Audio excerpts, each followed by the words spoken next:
Amazina naitwa Robert Rukari, ni Mbakusia Easter kandi tujyaha kanisa ya St James Cathedral mu Ruharo. Waheza kushaba watebendera kushaba yabare Bishop Sheldon Mwesigwa kandi batuburira injiri nungi kandi nimumanya umwaka ogu gwebwe umwaka gw'obururu hariho gavumenti ensya erikuza kutandika omu kwa kataano.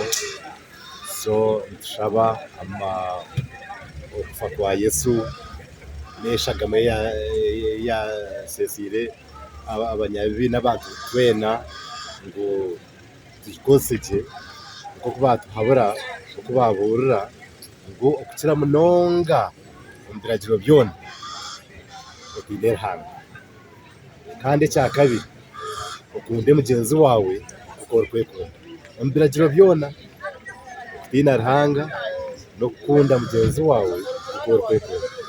Nikimanyisa ki omu bintu bitukukora, omu bintu bitukugamba, omu bwebembezi obu turimu, omu bushuubuzi obu tukukora, omu kukuza abaana baitu omu maka gaitu, okureebera abakazi baitu nari abashaija baitu nari abebembezi, tugume tutiine Ruhanga kandi tukuratirire ebigyendererwa by'okukunda mugyenzi waawe nk'oku orikwekunda.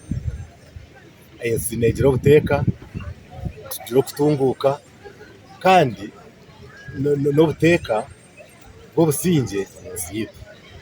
Kandi tushaba omu gavumenti egi yaaza kutandika omu kwa kataano, ebe gavumenti nungi omu myaka egi 5 eitwija kuzamu omu kisanja eki twaza kutandika kitwebembere gye omu NRM gavumenti.